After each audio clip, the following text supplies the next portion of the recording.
Meet the Atom 2, a compact, budget-friendly drone built for recreational flyers and content creators who want stunning aerial footage without the DJI-level pricing. Is it good enough? Let's inspect. It is lightweight, like 249 grams lightweight, and it can make some really fantastic videos and photos. Very sharp, very contrasty. It also comes with some smart features. So, which are all the good sides? Which are the limitations? How does it stack against the closest competitors and rivals, which in my opinion are the DJI Mini 3 series? Well, I'm gonna tell you everything. Let's fly! Under the sun, the Atom 2 is really good. The videos are sharp and contrasty, and while the colors lean a bit oversaturated, they actually look great for social media and casual filming. However, don't expect miracles in terms of dynamic range. Highlights can be blown out, and shadows tend to lose detail. Still, for the price, it delivers surprisingly nice-looking footage in daylight and can definitely challenge the DJI Mini 3 series. Now, let's dim the lights. In such conditions, the small sensor begins to show its limits. Noticeable noise and softness creep in. Thankfully, there is some AI image enhancement, and it works decently well for casual use. It's not cinema grade, but definitely usable, especially if you throw on some filters. Having a 3-axis stabilizing gimbal is the reason why everything looks so smoothly. Therefore, Potensic seem to have done a good job with the camera setup. How about the rest, though? Let's unbox this drone.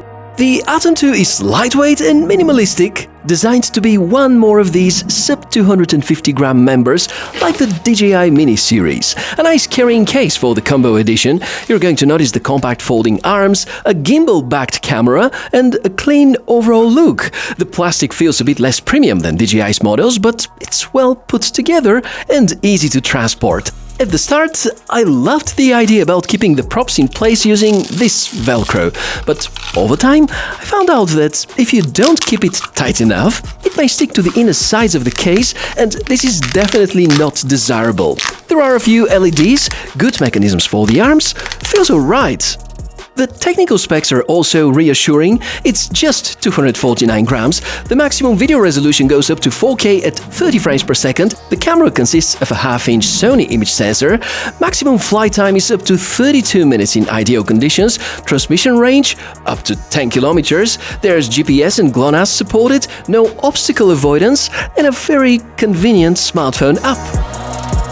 Yeah, kind of a mixed bag, because let's be honest, what Potensic should do is to produce a drone that is as good or better than the DJI Mini 3 series or similar at a better price, which is not an easy task at all. And we've already seen the samples from the video and the photo files, and I think over there we can say we have parity. The videos have very high bitrate, they are very nicely looking, contrasty, sharp, a bit oversaturated, but I think they're perfect for social media purposes. And the drone comes with some really nice, easy to use smart features, alongside a revised remote, which comes with a new inbuilt antenna, which promises significantly better range. In open spaces, reception is rock solid. It can handle distances beyond 1 kilometer with stable signal and smooth controls. At least this is how far I've pushed it to. There have been only just minimal dropouts when maneuvering, so definitely impressive for a budget drone. But when it comes to the smart features, here's where the things get a bit mixed. There's no obstacle avoidance, which is a drawback, especially for beginners. The Follow Me mode is included, and remember, it's only something that the DJI's Pro line of mini drones supports, but with the Atom 2, it requires a specific angle to work and is less reliable than DJI's version. Look here, if I leave the frame, the Atom 2 often fails to reacquire my position. But there's also some good news. The app offers creative presets like a dolly zoom, pull away, circle shots, and more.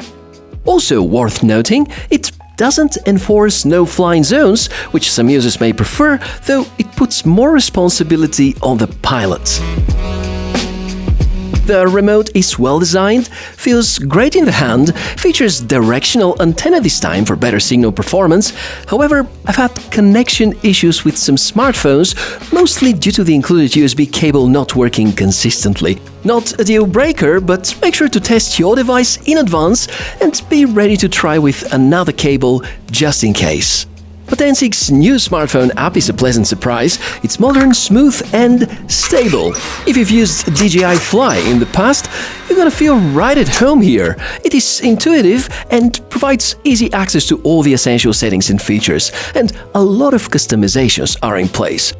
The defaults are a little restrictive. You're starting in beginner mode, where 60 meters is the maximum altitude, and you can fly no further than 50 meters, something that can be easily tuned. Apparently, the remote doesn't have a speed mode switch, so it's a software setting, and you can access it from here, the top left corner on the screen.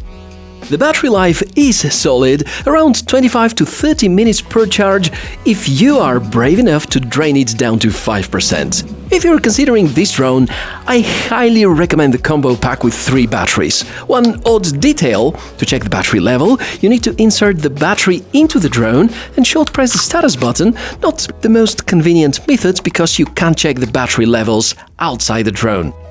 If this sounds like a drawback, I'd happily include some more.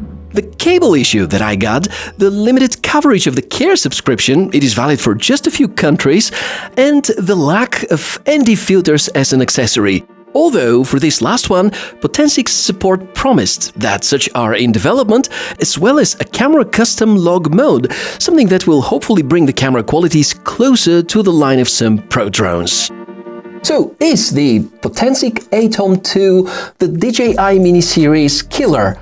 Well, not exactly, but I think it's a very good alternative because it packs most of the features, provides you functionally working follow-me tracking mode, and falls short about software polish, probably the low light footage quality, and the flight times. But given the price point, it remains one of the most attractive 4K video-capable drones out there. Do you believe that there could be another Chinese company that could dethrone DJI in the budget segment? Let's talk about it in the comment section below the video, where I'm also going to help with any questions you have to ask about this topic. Thanks for watching this review. Subscribe to the channel for more cool tech inspections, and I, Michael, the Tech Mishka, wish you a fantastic day.